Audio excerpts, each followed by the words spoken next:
Okay, so it completed taking the photos. 76 images were saved, and it's asking me if I would like to view this in Helicon Focus. And the answer to that question is yes, I would. And it will automatically open the second program, which is here, Helicon Focus. So Helicon Remote is one program that is used to take the photos. Helicon Focus is the second program that is used to stack the photos. Now, I use method B. There's three different methods that you can use. Method B is the one that provides me the best results. Something else to take into account, and actually I'm going to turn this down a little bit here. And what the radius is it's going to detect pixels around other pixels where it's trying to build up a map, and I'll show you in a minute, because it builds this depth map.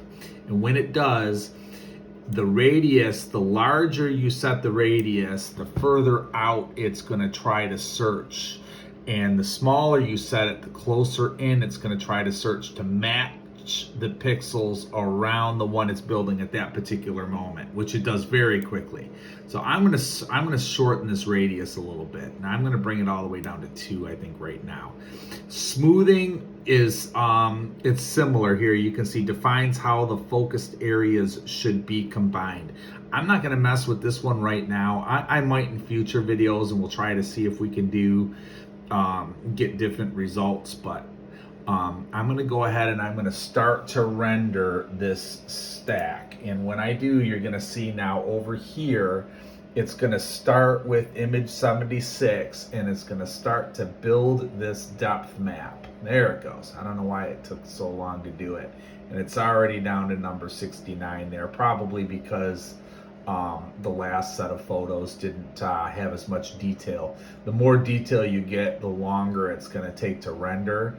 And something else to consider is that your hardware is going to determine how quickly this renders. I was rendering this on an older laptop, and I'm telling you, sometimes it would take an hour to render a stack of photos like this. And this computer is a major upgrade, and it's going to render it in a matter of minutes. And I think that I should be able to keep this video going, and we'll get a result here without having to create another video.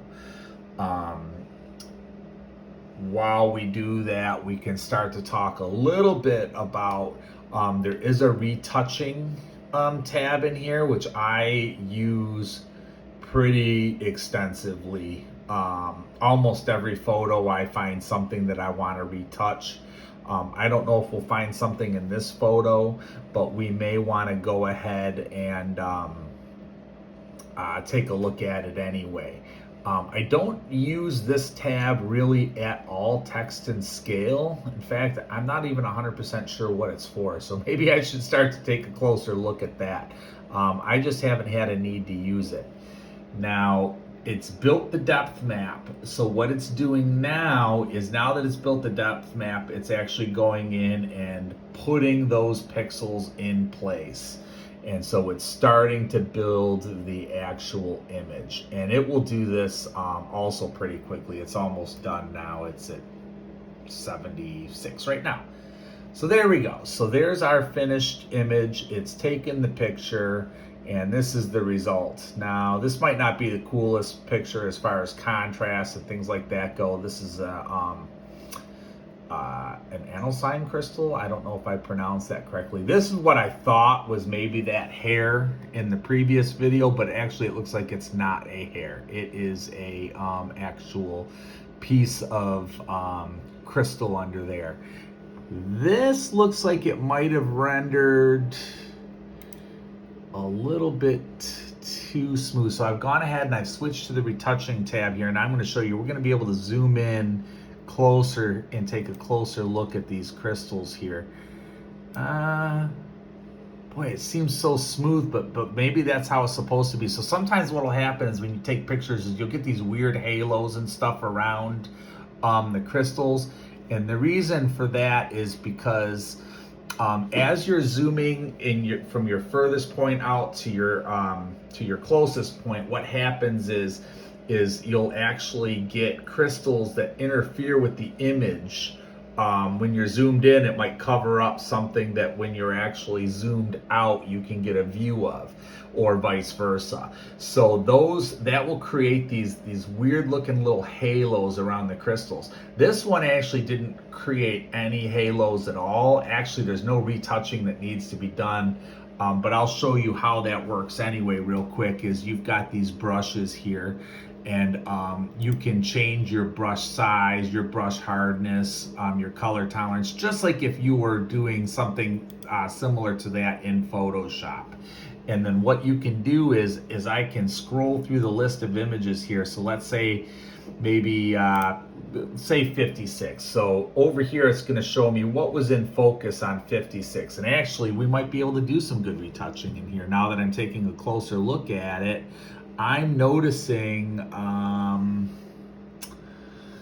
it looks like this little area here and up in here. See how there's these darker parts of these crystal up in here, and as you can see where I'm matching it on this side, maybe it's not quite as dark and in focus. And see, as I go in there and I hold the mouse down, I can actually add those little crystals back into the photograph and kind of start to touch it up. So actually I may not use this photo at all. I may go in and, you know what, let's do this. I hate to make this video longer than it needs to be. Let's go back to our rendering tab and let's open this radius back up where it was set. Let's set it back at 8. And let's render this stack again. And let's see what happens. Maybe we will get a better image.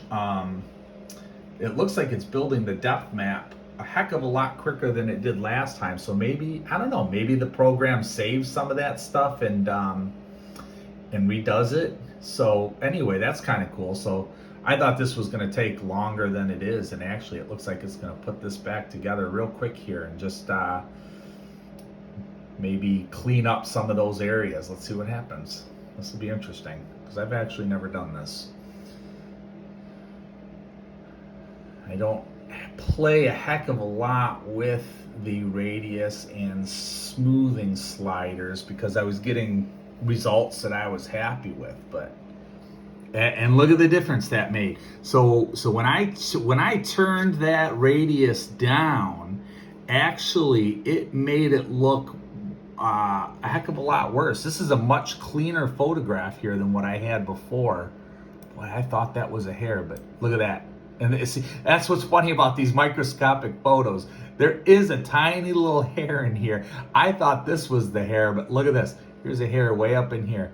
So, you know, sometimes maybe I'll go through, as you zoom out, you don't see it as much, but you zoom in and lo and behold, there that sucker is. There was a hair in there after all, but in the overall image, I don't think it ruins it. And sometimes you can crop that stuff out, or you could even, you know, I hate to do it, but you could literally go in Photoshop and you could just, you know, take the brush tool and just take this black here and just take that hair right out of the image if you wanted to. I try not to do stuff like that, but in this image, maybe it would make sense. So I'm glad we did that little experiment, and it showed us some different results. So maybe I'll go in here and I'll play with these more, and as I get more skilled at using these, I'll make another video, as this one's already too long. But let's go ahead. There is a saving tab here, which gives you some save options. I don't use these a whole heck of a lot. Actually, look at that. You can even share it right on Facebook from here, but I don't do that because I'm not done with this photo yet. So I'm going to go ahead and I'm going to save this, and I've got a folder that I save all my Helicon Focuses images in, and it saves them by date.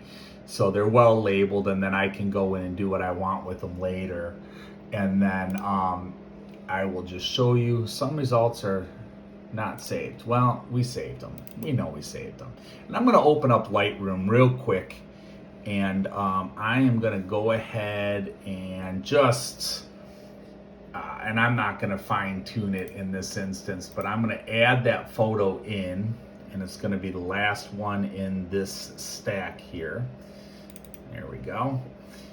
And I'm going to add that photo in with Lightroom, and I'm just going to hit the auto button for it real quick because it does actually a pretty decent job of just kind of correcting the exposure for it for you and give you a final look at it. And then I'll sometimes go in here and I'll turn the exposures up a little more. You can turn them down if you don't like.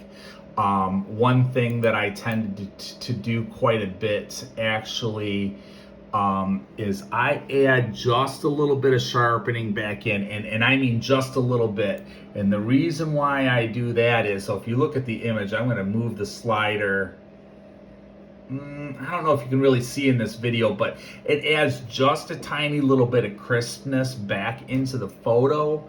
One thing you have to be careful about though when you're using sharpening and those sorts of things is you're actually putting noise into the photograph, which is typically something that's undesirable. But I find that by adding just a tiny little bit of sharpening to that photo, that it kind of makes the edges of the crystals just a little bit more crisp, and actually puts a little bit of the detail back in it that maybe the previous software, when it was stacking, tried to smooth out. And like I said, maybe I'll do another video and play with that. This one's already too long, but I just wanted to show you the final results. And that is how I create a lot of these images. So hopefully this was informative for you, and thank you for watching.